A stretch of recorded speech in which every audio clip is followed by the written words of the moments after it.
Ayan. Last order na to for the week. Siyempre, pahinga ng ating mga plantita friends at ang ating mga kaibigan sa farm.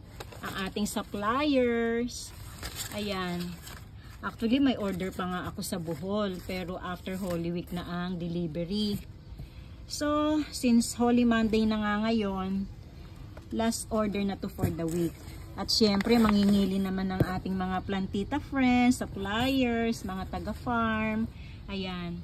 So, ito lang muna yung mga in-order ko for today. Ito, oh, ang ganda-ganda, oh. Ang laki, oh. Tingnan mo yung mga dahon niya, ang lalapad. Oh. Si Peace Lily, variegated, na pagkalaki-laki po, oh. Papalitan ko na lang yung paso niya. Syempre, mga taga-farm, kung ano yung mapagtataniman nila na makakatipid, sila ay nagre-recycle, ganyan. So, tayo na lang ang magpapaganda bago maihatid sa ating mga kliyente. Ayan, para naman presentable, syempre, di ba po? Ang ganda nito, tignan mo, ito. Iba rin, no? Ito, malalapad. Magkaibang lahi sila ng Peace Lily.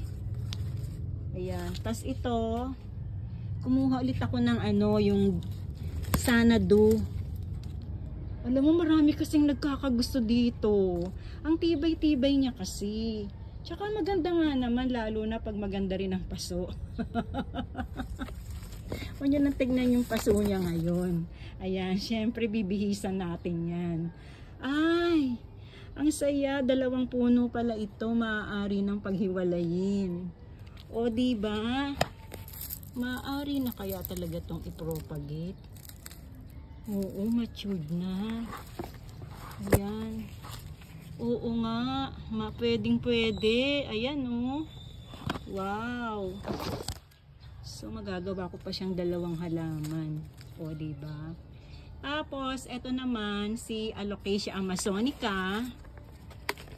May pagkamatampuhin din tumisan eh. Kaya hindi ko na to ginagalaw eh. I mean, di ba po, kahit na 1, 2, yung paghihiwa-hiwalayin, hindi ko na yung pinaghihiwa-hiwalay. Napaka-ano niya, sensitive. Pag nagalaw yung mga ugat niya, mabilis magtampo.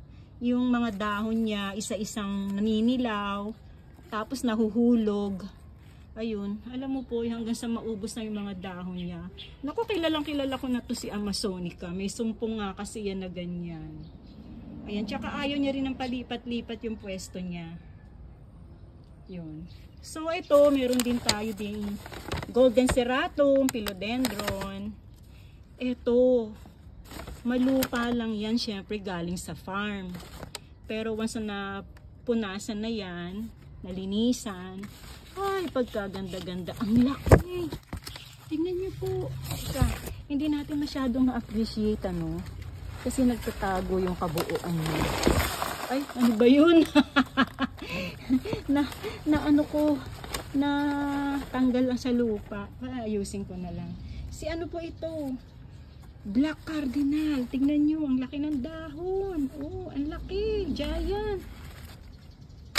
Tapos ito, anthurium. Hindi ko lang alam anong anthurium ito. Regalo ni, ano to, ni supplier. Ayan. Tapos meron ako ditong mother jade. Ayan. At syempre, mayroon pa ditong black velvet. O siya. Mamaya-maya ko na to aayusin at dahil tirik na naman ang araw sa kainitan. 2:00 pa lang po ng hapon. Ayan. So, magbabalik ako maya-maya para mag-ayos. At hindi muna ako magpapaalam. Break lang muna tayo. Break lang muna. See you later, mga kaplantita, plantito, friends.